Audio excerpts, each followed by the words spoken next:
मी काही कामानिमित्ताने शेजारच्या आंटीच्या घरी गेलो. आज शिरलो, पण घरात कोणीच नव्हते. आंटी आणि अंकल एका बर्थडे पार्टीला गेले होते. मी तिथून परतणार होतो. तेवढ्यात बाथरूमचा दरवाजा उघडला आणि मधून त्यांची 18 वर्षाची सुंदर मुलगी घाईघाईने बाहेर आली. तिला त्या अवस्थेत पाहून मी माझे होश हरून बसलो, कारण ती तशीच बाहेर आली होती. तिच्या अंगावर एकही कपडा नव्हता. शरीराने लांबलचक काळभोर डोळे. हे सर्व पाहून मला जे फील येत होता ते मी तुम्हाला शब्दातही सांगू शकत नाही. असे दृश्य मी माझ्या आयुष्यात पहिल्यांदाच पाहत होतो. पण मला पाहताच ती तिथे झपकली आणि सावरून उभी राहिली. तिला पाहून मी पूर्णपणे बेकाबू झालो होतो. मी तिच्याकडे झपाट्याने गेलो आणि मग तिथेच, हॅलो मित्रांनो, माझे नाव आकाश आहे. आमच्या रोमांचक कथेत तुम्हा सर्वांचे स्वागत आहे. आशा आहे की ही कथा तुम्हाला खूप आवडेल. ही कथा ऐकून तुमचे मन नक्कीच खुलून जाईल, त्यामुळे शेवटपर्यंत नक्की पहा. एके दिवशी जेव्हा मी कामाला जायला निघालो, तेव्हा आकाशात हलकेच ढग जमा झाले होते. पण मी त्याकडे विशेष लक्ष दिले नाही आणि बाईक काढून ऑफिसकडे निघालो. पण कामाला पोहोचल्यानंतर काही वेळातच आकाशात खूप गडद ढग जमा झाले. त्यामुळे मला घरी परत जाणे योग्य वाटले, कारण अशा हवामानात काही काम होणार नव्हते. शिवाय आज बॉसही आले नव्हते. म्हणून मी बाईक काढली आणि घरी निघालो. काही अंतर गेल्यावर अचानक मुसळधार पाऊस सुरू झाला आणि काही वेळातच बाईक ही बंद पडली. मी खूप किक मारली, पण बाईक सुरू होईना. मी आजूबाजूला पाहिलं, पण जवळपास कोणताही मेकॅनिकल दिसत नव्हता. मग मी बाईक ओढतच पायी घरी निघालो. पण पाऊस इतका जोरात होता की मी जास्त दूर जाऊ शकलो नाही. बाईक ओढणेही माझ्या आवाक्याबाहेरची होती. मी बराच वेळ तिथेच उभा राहिलो, पण पाऊस थांबण्याची नावच घेईना. इतक्यात मला आठवले की जवळच माझ्या आईची मैत्रीण राहते, जिला मी आंटी म्हणतो. त्यांना 2 मुली आहेत. एक मुलगा विजय, जो 9वीला आहे, आणि दुसरी त्यांची मुलगी संगीता, जी 12वी पूर्ण केल्यानंतर घरीच आहे आणि आता आपल्या आईला घरकामात मदत करते. मी कसाबसा त्यांच्या घरी पोहोचलो आणि दरवाजाची बेल वाजवली. आंटीने दरवाजा उघडला. मला पाहताच त्यांच्या चेहऱ्यावर एक आपुलकीची हास्य उमटले आणि त्या मला प्रेमाने म्हणाल्या, अरे आज कुठून निघाला? आणि मग त्यांनी मला लवकर आत यायला सांगितले, कारण मी पूर्णपणे भिजलेलो होतो. मी आत शिरताच त्यांची आपली मुलगी दीपाली ही हाक मारली आणि पुन्हा मोठ्याने सांगितले, दीपाली बा, लवकर आकाशसाठी कपडे घेऊन ये.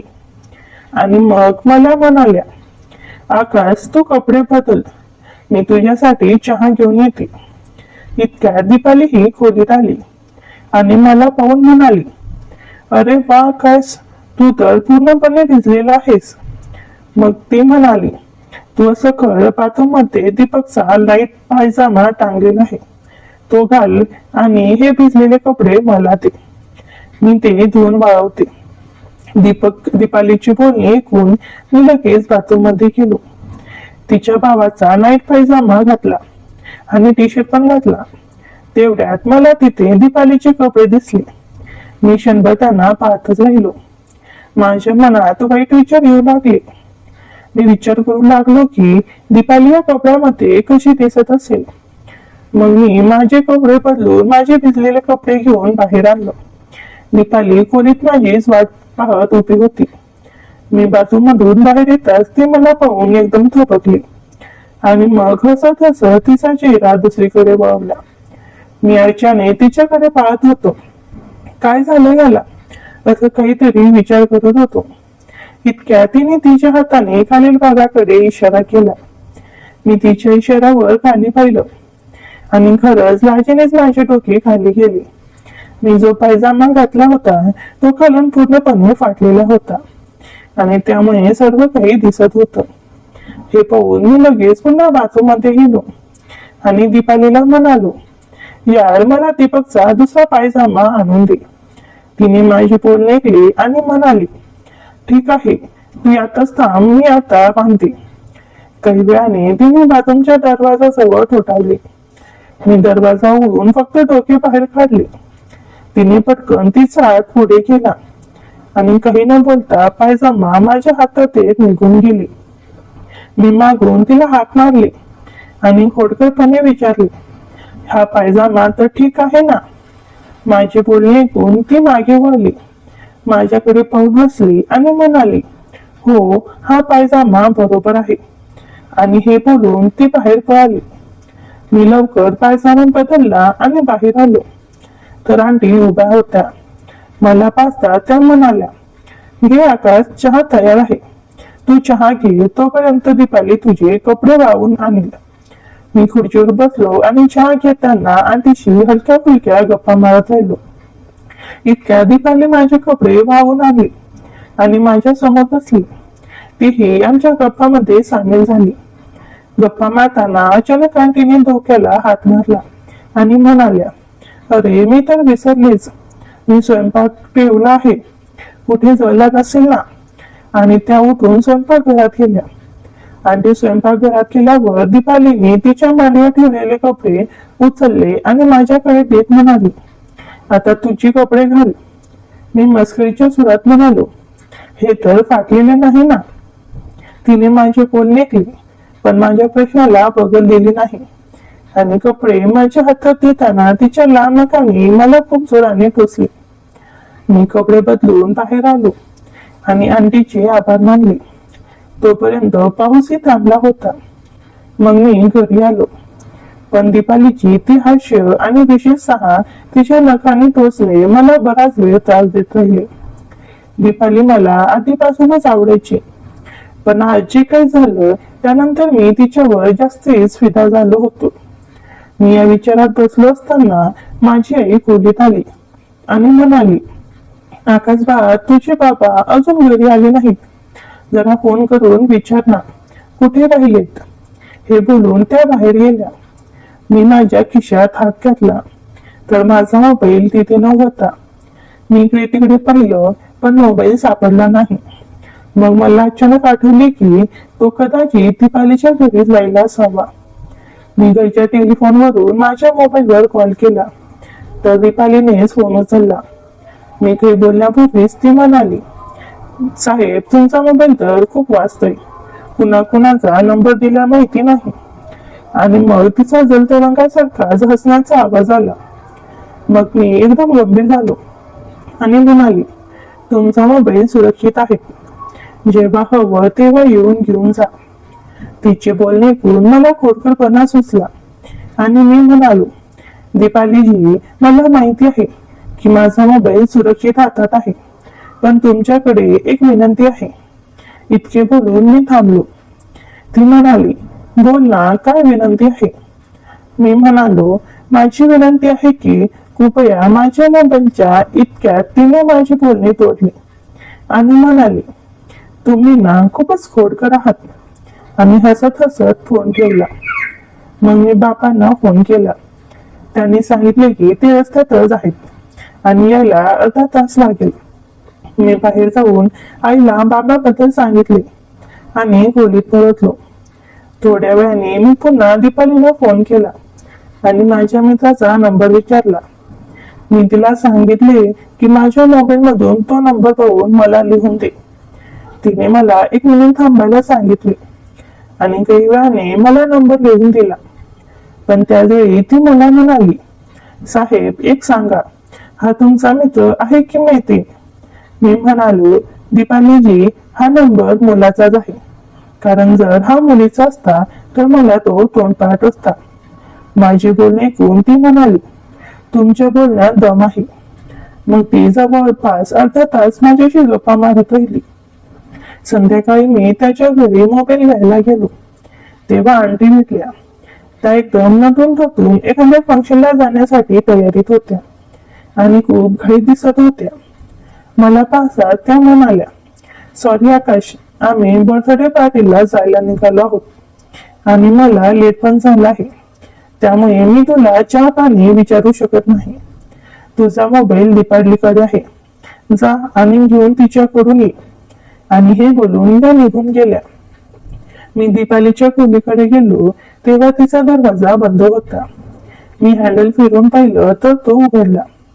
त्याच्या घरी येण्या जाण्यामुळे माझी अनौपचारिकता आधीपासूनच होती आणि आज दुपारच्या गप्पामुळे दीपालीशी माझी जवळ आणखीच वाढली होती. म्हणून मी दरवाजा उघडला आणि बिनधास्त आत शिरलो. पण दीपाली खोलीत नव्हती. तिच्या मेकअप टेबलवर माझा मोबाईल दिसला. मी तिथून जायला निघालो. इतक्यात बाथरूमचा दरवाजा उघडला आणि दीपाली घाईघाईने बाहेर आली. मला पाहताच ती तिथे सावरून उभी राहिली. तिने लगेच बेडशीट ओढली आणि स्वतःला झाकले, कारण ती तशीच बाहेर आली होती. तू इथे कसा? तिचा चेहरा आरचे आणि संतापाने लाल झाला होता. त्या क्षणी परिस्थिती अशी झाली की मी स्वतःच गोंधळलो. मी तिच्याकडे पाहून मला त्या बाजूमधली गोष्ट लक्षात आली. त्या कपड्यांमध्ये दीपाली कशी दिसत असेल असा विचार करत होतो. पण आज मी माझ्या समोर तिला पाहिल्यावर मी दंग झालो आणि मी लगेच तिच्या खोलीतून बाहेर पडलो आणि ती स्वतःला सावरत एका बाजूला उभी राहिली. मी शांतपणे बाहेर निघालो आणि घरी परतलो. घरी पोहोचलो पण मला अजिबात शांतता मिळाली नाही. काही वेळापूर्वी जे मी पाहिलं होतं त्यानंतर मला काय होतंय हे मलाच कळत नव्हतं. मी खूप स्वतः सावरण्याचा प्रयत्न केला पण मी ते करू शकलो नाही, कारण मी माझ्या मनावर चढली होती. मग जेव्हा माझ्या सहनशक्तीच्या पलीकडे गेलो तेव्हा मी माझ्या मित्राला फोन करायचा विचार केला. पण मग आठवले की माझा मोबाईल दीपालीच्या घरी राहिलाय आणि आता तिथे जाणं योग्य नव्हतं, कारण ते सर्व लग्नाला गेले असतील. मग मला एक विचार आला की कदाचित मोहन अंकल लग्नाला गेले नसतील, कारण ते अशा पार्टीला जाणं टाळतात आणि दीपाली येण्यापूर्वीच मी माझा फोन घेऊन येणं योग्य होतं, कारण ती मला पाहून भडकेल. हा विचार करून मी त्याच्या घरी फोन केला. फोनची बेल वाजत होती पण कुणी उचलत नव्हते. दुसऱ्यांदा कॉल केला तेवढ्यात पलीकडून दीपालीनेच फोन उचलला. तिचा आवाज ऐकून मी थक्क झालो आणि माझा आवाज कशातून अडकला. पण जेव्हा तिने पुन्हा हॅलो केलं तेव्हा मी हिम्मत करून विचारलो, दीपाली तू लग्नाला गेली नाहीस का?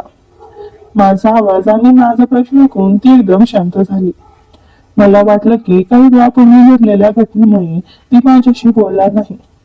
पण जेव्हा मी तिला सामान्यपणे हॅलो हॅलो करत राहिलो, कारण तिने अजून फोन ठेवला नव्हता, तेव्हा मी म्हणालो, काय झालं दीपाली, काहीतरी बोल. तेव्हा तिने एक दीर्घ श्वास घेतला आणि म्हणाली, जायचं होतं पण मी लग्नाला गेले नाही. आई बरोबर माझ्या जागी विजय गेला आहे. ती बोलत होती पण ती खूप घाबरलेली वाटत होती. मी तिला म्हणालो, दीपाली मी तुला कसं विचारलं की तू का नाही गेलीस, काही दुसरं कारण आहे का? ती म्हणाली, नाही मला जायचा मूड नव्हता म्हणून गेले नाही. तिचे बोलणे ऐकून मी खूप खुश झालो आणि तिला म्हणालो, तुझ्या घरी माझा मोबाईल राहिला आहे, तुझ्या परवानगीने मी तो घ्यायला येतो. तिने काही उत्तर देण्यापूर्वीच मी रिसिव्हर ठेवला आणि हवेसारखा तिच्या घरी पोहोचलो. मी बेल वाजवताच दीपाली दरवाजा उडून बाहेर आली. तिच्या हातात माझा मोबाईल होता. मी तिच्या हातातून मोबाईल घेतला पण ती खूप अस्वस्थ दिसत होती. तिची अवस्था पाहून मी तिला विचारलो, काय झालं, तू काहीशी अस्वस्थ दिसतेस? ती विषय टाळत म्हणाली, नाही असं काही नाही. आणि हे बोलून ती शांत झाली आणि तिच्या दुपारच्या टोक तोंडात धरू लागली. शेवटी मी तिला विचारलं, खरं खरं सांग दीपाली, काय प्रकरण आहे? तेव्हा तिने माझ्याकडे घाबरत घाबरत पाहिलं आणि म्हणाली, राहुल मला भेटायला येणार आहे. राहुल हा तिच्या अंकिताचं नाव होतं. तिचं बोलणं ऐकताच मला कळलं की दीपाली याच कारणामुळे लग्नाला गेली नाही, म्हणजे ती आपल्या मंगीतासोबत काही वेळ घालवायला इच्छुक होती. राहुलचं नाव ऐकताच माझ्या साऱ्या आशांवर पाणी फिरलं. मी मायुसवासनेने तिच्याकडे पाहिलं आणि म्हणालो, म्हणजे तू इच्छिते की मी इथून निघून जाऊ? माझं बोलणं ऐकून ती पहिल्यांदा हसली आणि म्हणाली, मी निघून जा असा शब्द वापरलाच नाही, फक्त तुला सांगितलं. पण मी पाहते राहुलचं नाव ऐकताच तुझ्या चेहऱ्यावर नाराज वाजले. मी म्हणालो, नाही, असं काही नाही. इतकं बोलून मी हळूहळू घरी जायला निघालो. मी दीपालीच्या गल्लीतून वळणार होतो, इतक्या समोरून राहुल येताना दिसला. त्याला पाहून मी रक्ताची घोट घेत राहिलो आणि माझी सारी विषारी संपली. मी थंडपणे घरी परतलो. रात्री 10 वाजता माझ्या मोबाईलवर फोन वाजला. पाहिलं तर दीपालीचा घरचा नंबर होता. मी फोन उचलला आणि हॅलो म्हणालो, तर पलीकडून दीपाली होती, पण ती खूप खुश वाटत होती. बराच वेळ ती माझ्याशी इकडच्या तिकडच्या गप्पा मारत राहिली. मग अचानक ती म्हणाली, मला तुझ्याशी एक महत्वाची गोष्ट बोलायची आहे. मी म्हणालो, हुकूम करो सरकार. ती म्हणाली, मला एवढंच सांगायचं होतं की तू माझ्या आईला ही गोष्ट कधीही सांगू नकोस की आज राहुल आमच्या घरी आला होता. तिचं बोलणं ऐकून मी सारी गोष्ट समजलो, पण राहुलमुळे माझा प्रोग्राम खराब झाला होता. मी म्हणालो, तुझं बोलणं ठीक आहे, पण तू मला सांगू शकतेस का मी तुझ्या मुला राहुल बद्दल का सांगू नये? ती खुशखुशाल अंदाजात म्हणाली, साहेब, तुम्ही माझ्या आईला राहुल बद्दल सांगणार नाही, कारण तुम्ही माझे मित्र, चांगले मित्र आहात. इतकं बोलून ती शांत झाली. असं वाटलं की तिला काहीतरी आठवलं. मी तिला विचारलं, काय झालं? तू एकदम शांत का झालीस? ती हलक्या आवाजात म्हणाली, आज संध्याकाळी जे झालं ते होऊ नये. मी तिला म्हणालो, हा दीपाली, एकदा तू मला त्या अवस्थेत पाहिलं आणि आज संध्याकाळी मी तुला त्या अवस्थेत पाहिलं. हिशोब बराबर. आता यात अस्वस्थ होण्यासारखं काही नाही. माझं बोलणं ऐकून ती काहीशी नाराज झाली की तिला मजा वाटली, माहित नाही, पण तिने माझ्या बोलण्याकडे दुर्लक्ष केलं आणि म्हणाली, आता तुझ्याशी खूप गप्पा झाल्या, आता मला परवानगी दे. मग अचानक ती पुन्हा म्हणाली, म्हणजे मी दीपालीच्या बाबतीत निर्जित राहू ना? मी तिला म्हणालो, तू पूर्णपणे निर्जित राहा, मी कोणालाही काही सांगणार नाही. पण दीपाली, तुझ्याकडे एक विनंती आहे. ती म्हणाली, काय? मी म्हणालो, कधीतरी या गरीबावर घे नजर टाक. माझं बोलणं ऐकून ती एका आनंदाने बसली आणि म्हणाली, तुमची विनंती नोंदवली गेली आहे. हे बोलून तिने फोन ठेवला. या घटनेनंतर दीपालीशी माझे संबंध आणखी दूर झाले. ती मला आणि मी तिला वारंवार फोन करायचो. त्याचबरोबर जवळपास 2-3 दिवसांनी मी त्याच्या घरी जायचो. त्यांच्या घरी बहुतेक वेळा दीपाली आणि तिची आईच असायच्या. दीपाली बरोबर तिच्या आईशीही माझी चांगली मैत्री झाली होती, पण त्या मला एका मर्यादे पलीकडे जाऊ देत नव्हत्या आणि दीपाली सोबत एकांकात वेळ घालवण्याची संधीही देत नव्हत्या. पण तरीही संधी मिळाली की मी दीपालीचा हात पकडायचो. पण त्यापेक्षा जास्त मी काही करू शकलो नव्हतो, कारण तिची आई सावलीसारखी तिच्या सोबत असायची आणि दीपाली आपल्या आईला खूप घाबरायची. जरी ती तशी दिसत नसली तरी एक गोष्ट खरी होती की तिच्या आईने तिला खूप कडक स्थितीत ठेवले होते. एके दिवशी मी ऑफिसमधून सुट्टी घेऊन त्यांच्या घरी गेलो. तिथे दीपाली नव्हती आणि तिने सांगितले की दीपाली तिच्या मैत्रिणीकडे गेली आहे. आंटी वरांड्यात बसून भाजी चिरत होत्या. मी त्यांच्या जवळ बसलो. नेहमीच्या तुलनेत आज आंटी मला काहीशी गंभीर वाटलं.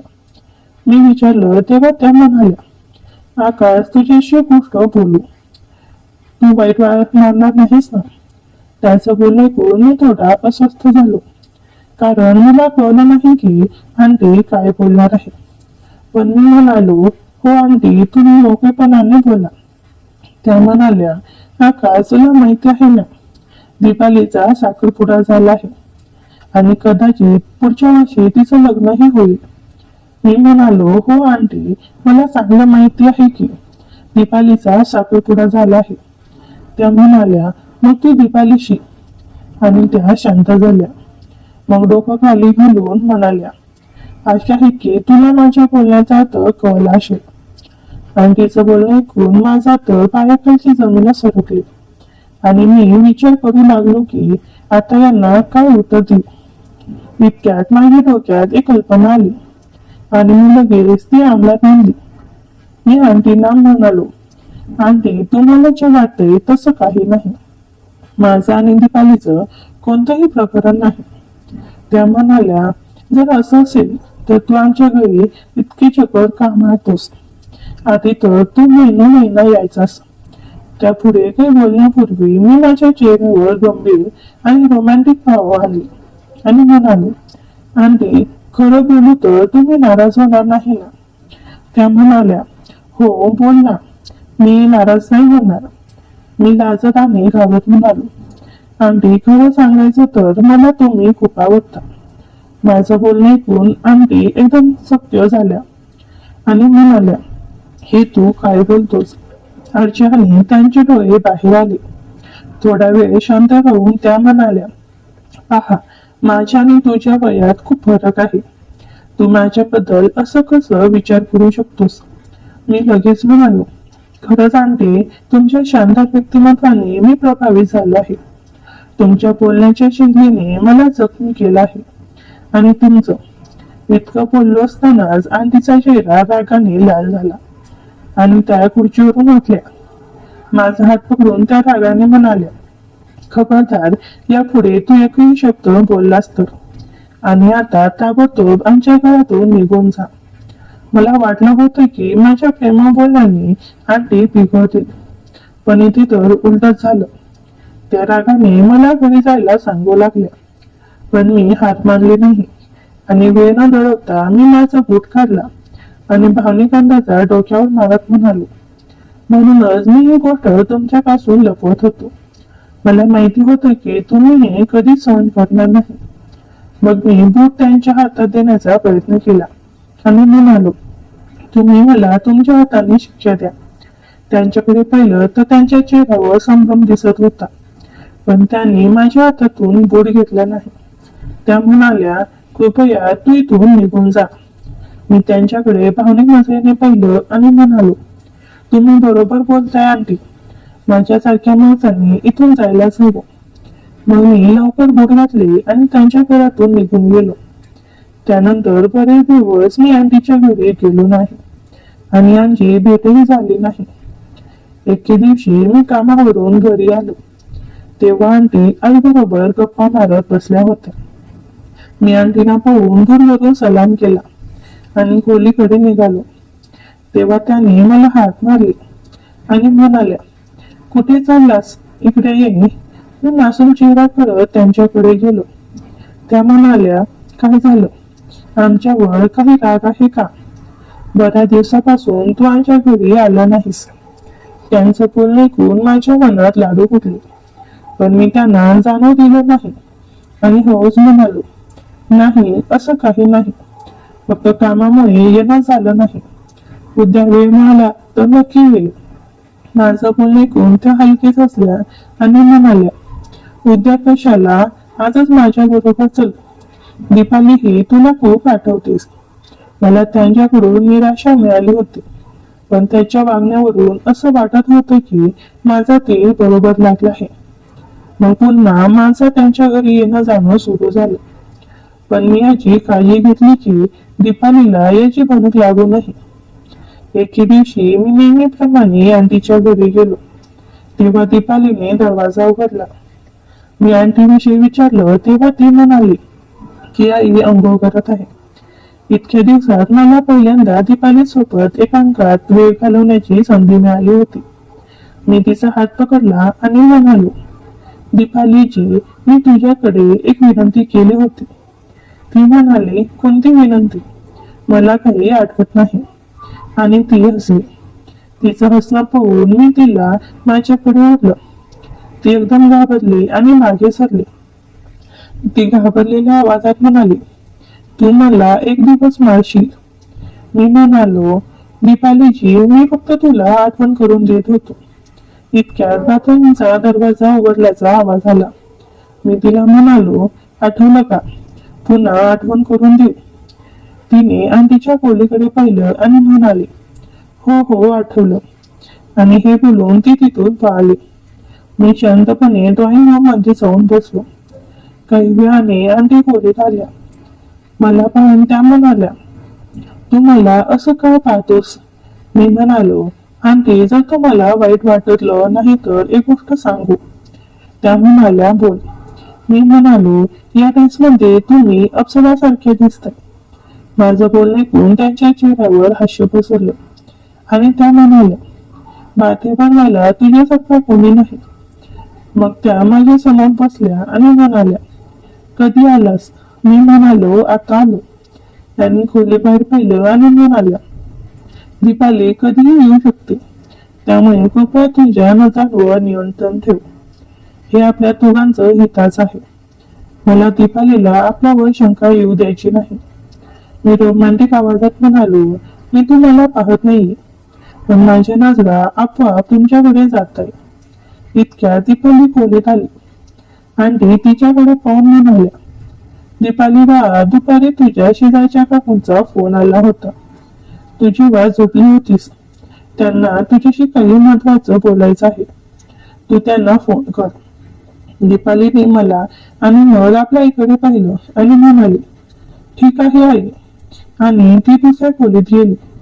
मी दीपालीकडे पाहिलं आणि म्हणालो, जेव्हा तुझ्याशी नजर मिळते तेव्हा मी स्वतःला विसरतो. फक्त माझं हृदय धडधडतो. दीपाली चहा बनवत होती. ती माझ्याकडे पाहून म्हणाली, काय शायरी करतोस? बरं आहे ना? मी म्हणालो, मीच दीपाली, मी शायरी करत नाही. तुला पाहून शायरी आपोआप बनते. माझं बोलणं ऐकून ती लाजली आणि हसत म्हणाली, मला जास्त बनवू नकोस. मला तुझ्या बोलण्यामागचा हेतू माहिती आहे. मग तिने चहाचा कप माझ्याकडे दिला आणि म्हणाली, घे चहा घे. आम्ही चहा पिऊ लागलो. अजून चहा संपला नव्हता इतक्यात पाऊस सुरू झाला. पावसाचं पाणी पाहून दीपाली खुश झाली आणि माझ्याकडे पाहू लागली, चल पावसात भिजायला. माझं उत्तर नाही तिने आपली शाल खुर्चीवर ठेवली आणि लहानशा लॉन मध्ये गेली. तिथे ती दोन्ही हात पसरून पावसाचा आनंद घेऊ लागली. मग तिने मला इशारा करून जाऊ बोलावलं. मी उठलो. माझ्या खिशातलं सगळं सामान, मोबाईल, पॉकेट वगैरे टेबलावर ठेवलं आणि शर्ट काढून तिच्या जवळ गेलो. ती मला म्हणाली, असंच यायचं ना, शर्ट का काढलास? मी हसत म्हणालो, नाही, मला शर्ट शिवाय भिजायला आवडतं. माझं बोलणं ऐकून ती हसली आणि खोडकरपणे माझ्या पॅन्टकडे इशारा करत म्हणाली, मग ही पॅन्ट का घातलीस? ती असं बोलताच मी माझ्या पॅन्टकडे हात नेला. तेव्हा तिने माझा हात पकडला आणि म्हणाली, अरे अरे, काय करतोस? मी तर मस्करी करत होते आणि तू खरंच गंभीर झालास. मी हात मागे घेतला. त्यावेळी हलकासा पाऊस पडत होता आणि थंड हवा वाहत होती. ती त्या हवामानाचा आनंद घेत होती, पण माझं सर्व लक्ष तिच्यावरच होतं. तिने पिवळ्या रंगाची कॉटनची कमीज घातली होती. ती माझ्याकडे पाहून म्हणाली, मी पाहते तुझं लक्ष पावसापेक्षा माझ्यावर जास्त आहे, त्यामुळे मला बोलणं बंद कर आणि पावसाचा आनंद घे. मित्रांनो, तुम्ही कल्पना करू शकता की पावसाच्या पाण्यामुळे ती कशी दिसत असेल. खरंच सांगतो, त्या क्षणी स्वतःला नियंत्रित करणं मला खूप अवघड जात होतं. पण मला असंही वाटत होतं की ती माझी ही अवस्था ओळखून आहे, पण तिच्याकडून मला अजून कोणताही हिरवा कंदील मिळाला नव्हता. त्यामुळे मी स्वतःला नियंत्रित करत होतो. काही वेळ आम्ही अशीच पावसात भिजत राहिलो. मग आम्ही जाऊन अंगणातल्या खुर्चीवर बसलो. थोड्या वेळात दीपाली म्हणाली, तू बस, मी कपडे बदलून येते, नाहीतर मला सर्दी होईल. आणि ती खोलीकडे गेली. काही वेळात तिच्या किंचाळण्याचा आवाज आला. मी लगेच उठलो आणि तिच्या खोलीकडे धावलो. तिच्या खोलीचा दरवाजा बंद होता, पण हँडल फिरवताच तो उघडला. मी आत शिरलो आणि जे दृश्य पाहिलं त्यामुळे माझे डोळे विस्कळीत फाटले. दीपाली मजल्यावर पडली होती. कदाचित कपडे बदलताना तिचा पाय घसरला असावा, पण मी तिच्या जवळ जाऊ शकलो नाही, कारण त्यावेळी तिच्या अंगावर एकही कपडा नव्हता. तिची नजर माझ्यावर पडताच ती सावरली. मी माझा चेहरा दुसरीकडे वळवला. ती म्हणाली, माझ्या पायाला मुका लागलाय, मला उभं राहता येत नाही. मी तिच्याकडे न पाहता, तू हळूहळू उठण्याचा प्रयत्न कर. पण ती म्हणाली, मला अजिबात उभं राहता येत नाही. मी पुन्हा तिच्याकडे पाहिलं तेव्हा तिने नजर खाली घातली. मग मी नाईलाजाने तिच्या जवळ गेलो आणि तिला हात देऊन उभी करण्याचा प्रयत्न केला. जेव्हा तिने तिचे 2 हात माझ्या गळ्यात आणले तेव्हा माझी अवस्था मी सांगू शकत नाही. पण कसा बसा मी तिला खाटेवर बसवला आणि खाली बसून तिचा पाय दाबू लागलो. काही वेळा तिला आराम वाटू लागला आणि तिचा पायचा दुखरा कमी झाला. जेव्हा ती पूर्णपणे रिलॅक्स झाली तेव्हा मी उठलो आणि म्हणालो, मी बाहेर बसतो, तू कपडे बदल. आणि मी दरवाजाकडे निघालो. पण मी दरवाजापाशी पोहोचलो तेव्हा तिने मला हाक मारले आणि म्हणाली, इतकं सगळं पाहिलंस तर आता कपडेही तूच बदल. हे एकटाच मी तिथे चबकलो. मी मागे होऊन पाहिलं तेव्हा माझे होश उडाले, कारण ती माझ्या समोर. मला अचानक एक शेर आठवला. मी तिच्याकडे जात म्हणालो, मी नेहमीच तुला सांगायचो की मला तुझ्यावर प्रेम आहे, पण जेव्हा तू मला जवळ बोलवायचं तेव्हा मी जगविसायचो. माझा शेर ऐकून तिच्या तोंडातून जलतरंगासारखं हसून निघालं आणि त्या हसण्याबरोबर मी तिच्याकडे गेलो आणि मग तेच झालं ज्याची मला खूप उत्कृष्टता होती. माझी मेहनत फळाला आली. मग मी वेळ वाया न घालवता लगेच तिच्या ओठांवर ओठ टिकवले. 5-10 मिनिटांनंतर तिला पण माझी एकटेपणाची भूक समजून गेली आणि ती पण माझ्या गालावरून हळूच हात फिरवायला लागली. ती शहारली. तिचे श्वास वेगात वाढायला लागले. तिच्या गळाचा खालचा भाग खाली वर होऊ लागला. मी लगेच तिच्या ओठांवर ताबा घेतला. तिने डोळे बंद केले. आता दीपाली सुद्धा मला प्रतिसाद देऊ लागली. तिची पण पहिली वेळ होती म्हणून ती अधिकच शहारत होती. मी तिच्या मानेवर चुंबन करायला लागलो. एका हाताने तिच्या सुंदर व्यक्तिमत्वाला स्पर्श करू लागलो. ती प्रभावित होऊन चोहो करायला लागली. हा खेळ 10 मिनिट चालला. दीपाली आता रंगात आली होती. ती उत्तेजित होण्यास सुरुवात झाली होती. मी तिला चुंबन करत तिच्या हातात घोंगळे केले. ते मोकळे होताच माझ्या समोर स्वर्गाची 2 डोंगर उभे झाले. आता ते माझ्या समोर स्पष्ट होते, जे आठवून मी कित्येक वेळा हतबल झालो होतो. मी हळूहळू त्यांना स्पर्श करायला लागलो. मी सहसहत होती. तिचे आवाज येत होते. ती सुसकाठी टाकीत होती. मी अधिकच वेगळा स्पर्श करत होतो. माझ्या हरकतीने ती आता प्रचंड प्रभावित झाली होती. ती जवळजवळ श्वास घेत होती. माझे पुरुषी अस्तित्व खूप दाटून आले होते. मी तिच्या खालून हात घालून गादीवरती आडवी केली आणि परत तिचे सुंदर व्यक्तिमत्व हाताळायला लागलो. ती जोरजोरात श्वास घेत होती. ती खूप उत्साहित झाली होती, पण ती फुल रंगात होती. मी सांगितल्याप्रमाणे तिने पोझिशन घेतली. मी तिचे राहिलेले कपडे बाजूला केले. आता माझ्या समोर तिचे उघडे पडले होते आणि तिची सुंदर नाजूक चाफेकळी मला अधिक आकर्षित करत होती.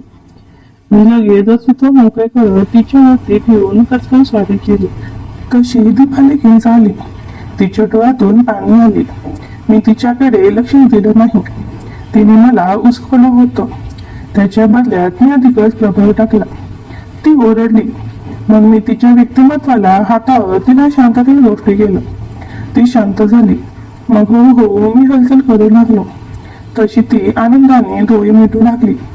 ते सुंदर क्षण ती आता अनुभवून सुखवून जाऊ लागले. मी आता तिचा तळ गाठू लागलो. तशी ती मादक सुसकाटे टाकायला लागली. माझी लयीत हालचाल होत होती आणि ती स्वर्गीय सण साठवत होती. ती माझ्या अस्तित्वाला पुरेपूर आनंद घेत होती. दीपाली म्हणाली, काय रे तुझी ताकद, असा आनंद मला कोणीही देऊ शकत नाही. मी म्हणालो, तू मला अजून पाहायचं आहे का? असे म्हणून मी तिच्या जीवनात जास्तच प्रभाव टाकायला लागलो आणि ती वेडावून गेली. ती खूपच मादक आवाज करायला लागली. मीही खूप चौकावून तिच्या जीवनाचा तळ गाठत राहिलो. मला पण त्याचा काही भान राहिला नव्हता, कारण मला एक अप्रतिम सुख मिळत होतं. तिच्या चेहऱ्यावरचे भाव सारखे आनंदाने बदलत होते. माझ्या चेहऱ्यावर घामाचे बिंदू साठू लागले होते, पण मी सारखा हालचाल करत होतो आणि त्या स्वर्गीय चाफेकळीचा आनंद घेत होतो. ती नुसती मादक सुस्काटे टाकून त्या सुंदर क्षणाचा आनंद घेत होती. तिचा चेहरा आनंदाने उजळून निघाला होता. माझे अस्तित्व ती तिच्या सुंदर जीवनात अनुभवत त्या क्षणांचा पुरेपूर आनंद घेत होती. ती मध्येच डोळे मिटून बोलत होती, अरे काय सुख देतोस रे, तू तर छोटा पॉकेट बडा धमाका निघालास. मग मी अधिकच हलचल करत आनंद घेत राहिलो. शेवटी दीपाली त्या उत्कृष्ट सुंदर क्षणापर्यंत येऊन पोहोचली. ती आवाज करत पकड घट्ट करून आचकी देऊ लागली. तिच्या चेहऱ्यावर एक प्रकारचे समाधान पसरले होते. ती आनंदात दिसत होती. तिच्या चेहऱ्यावरचे भाव बदलत हळूहळू तिची पकड मजबूत होत गेली आणि ती शांत झाली. मी इकडे तिचा पूर्ण ताबा घेतला होता आणि हलचाल वाढवत होतो. काही वेळातच मला स्वर्गात पोहोचल्यासारखं वाटू लागलं.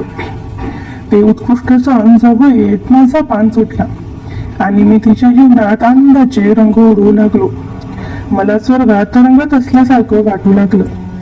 डोकं एकदम हलकं हलकं वाटू लागलं. मनावरचं दडपण दूर होऊन एक प्रकारचं समाधान आणि सुख वाटत होतं. तिच्या चेहऱ्यावर अमानिक सुख आणि आनंद झळकत होता. ती शांत होऊन स्मित करत होती. तिने माझ्या केसावरून प्रेमाने हात फिरवला आणि म्हणाले, खरंच आकाश, आज मला तू जीवनातलं अप्रतिम सुख दिलं आहेस. असं सुख आणि समाधान मला आजपर्यंत मिळालं नाही. मी आनंदाने खुश होत म्हणालो, तुझ्यासारखी सुंदर मुलगी असला तर मलाही आता कुठलीही फिकीर नाही. आज मला माझ्या भावना मोकळ्या करायला खूप आनंद झाला आहे. खरंच तुझ्यासारखी मुलगी असणं म्हणजेच खूप भाग्य लागतं. खरंच दीपाली, मी खूप भाग्यवान आहे की मला तुझ्यासारखी मुलगी मिळाली. मग आंटी बाहेर गेल्यावर मी आणि दीपाली रोज आनंद घेऊ लागलो. पण काही दिवसानंतर दीपालीला दिवस गेले आणि आंटीला हे माहीत झाले. पुढे काय झाले हे तुम्हाला पुढच्या भागामध्ये सांगणार आहे. त्यासाठी आपल्या चॅनलला सबस्क्राईब करून ठेवा आणि कमेंटमध्ये भाग 2 लिहा. धन्यवाद.